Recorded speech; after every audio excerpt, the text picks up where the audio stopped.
पूंजीवाद क्या है? पूंजीवाद क्या है? काल काल कारखानों एवं उत्पादों के साधनों का स्वामित्व व्यक्तिगत हाथों में रहना ही क्या कहते हैं? पूंजीवाद कहते हैं। क्या? स्वामित्व मतलब जो एक मिलजुल के काम करता है पार्टनरशिप के अनुसार से उसको कहते हैं स्वामित्व। जैसे कारखानों में हो उत्पादन के लिए साधनों का स्वामित्व व्यक्तिगत हाथों में ही रहना ही पूंजीवाद कहते हैं। समझ गया? खूनी रविवार क्या है? खूनी रविवार क्या है? रविवार का दिन था जिसमें हजारों गोलियां बरसाई गई और हजारों लोग मृत्यु हो गए, तो उसे दिन कहीं से नाम रख दिया क्या? खूनी रविवार। आइए 9 जनवरी 1905 को रूसी जनता का समूह रोटी दो किसका नारा लगा रहा था? रोटी दो। रोटी दो के नारे लगाकर साथ सड़क पर प्रदर्शन करने लगी। कहां पर? सड़क पर जार ने उन पर गोलियों की बिछोर, जार वहां का जो था जार था, ठीक है, गोलियों की बिछोर करवा दी। हजारों की मौत हो गई। कितना? हजारों की मौत हो गई। इसलिए उसी दिन से, और उस दिन रविवार का दिन था, समझ गया ना, तो उसी दिन से खूनी रविवार कहने लगे। अक्टूबर क्रांति क्या है? लेनिन के नृत्य में रूस में जार के खिलाफ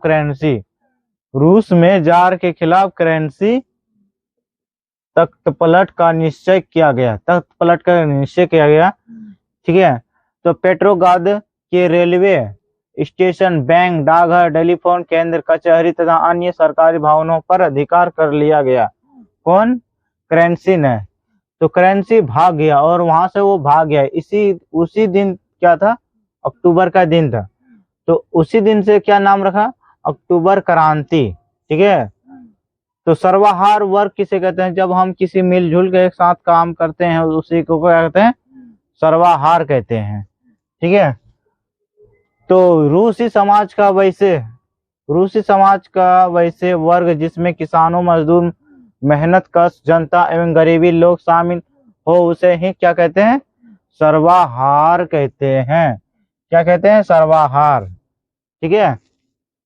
क्रांति के पूर्व रूसी किसानों की स्थिति कैसी थी? अब रूस के किसानों की कैसी थी? पहले के लोग। क्रांति के पूर्व रूसी के किसानों की स्थिति बहुत ही दयनीय थी। क्या? बहुत ही अच्छी थी। खेत के लिए छोटे छोटे और पुराने ढंग से ही खेती करती थी। कौन? रूसी पहले के लोग। अभी तो पता नहीं कैसा करती है।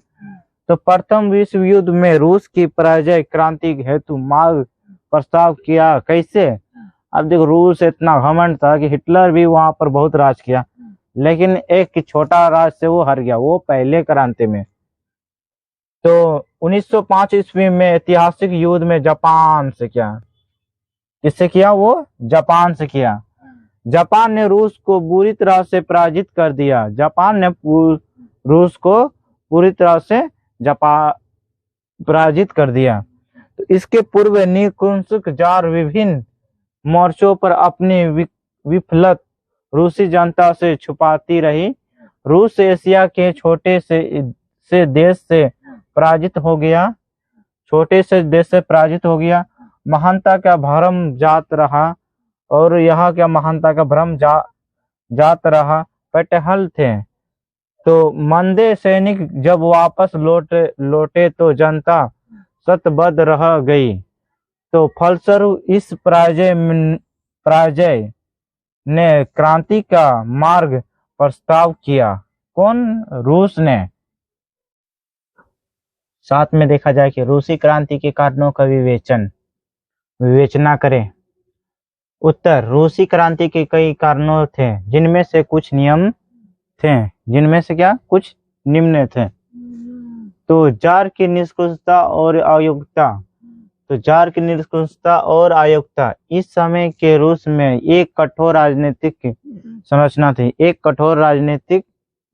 संरचना थी। राजा विशेषाधिकार छोड़ने के लिए तैयार नहीं था। राजा विशेषाधिकार छोड़ने के लिए क्या नहीं था? तैयार नहीं था। जनता की कोई चिंता नहीं थी। जनता को कोई चिंता नहीं थी। कृषकों की दैनिक स्थिति, कृषकों की दैनिक स्थिति। रूस में बहुसंख्यक कृषक थे, उनकी स्थिति बहुत दैनिक थी। छोटे छोटे खेत, पुरानी विधियों से खेती और पूंजी का अभाव था। उनके पास क्रांति के अलावा और कोई रास्ते नहीं था।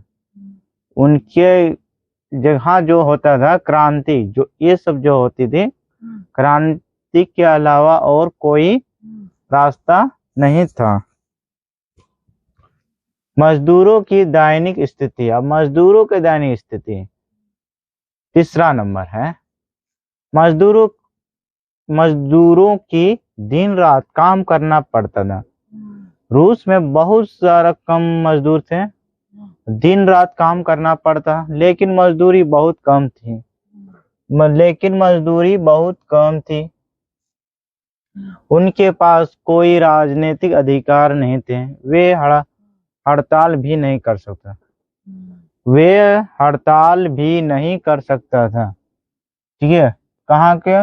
रूस के मजदूर लोग। रूसीकरण, चौथा में आ जाओ।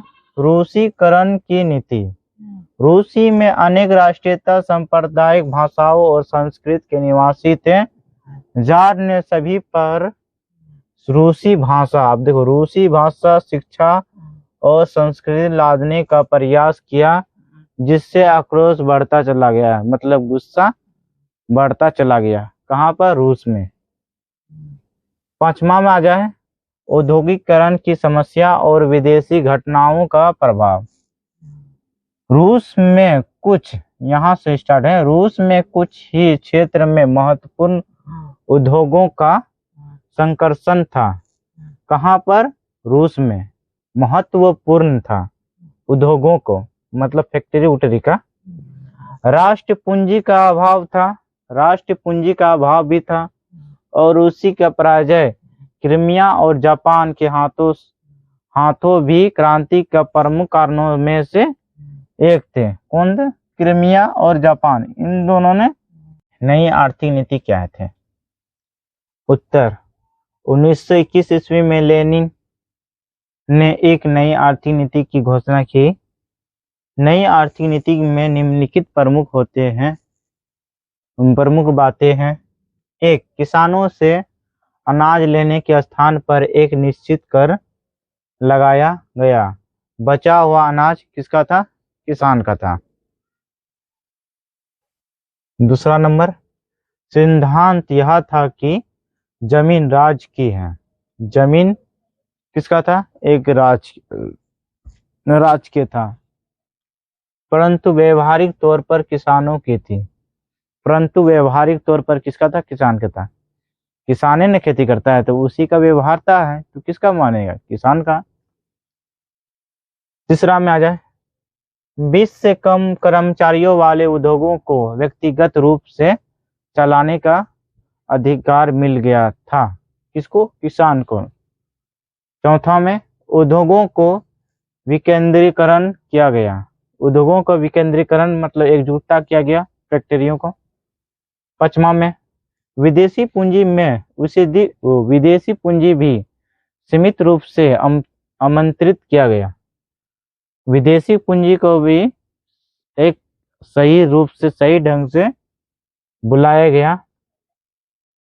चौथा में, व्यक्तिगत संपत्ति और जीवन की बीमा भी राजकीय एजेंसी द्वारा शुरू किया गया।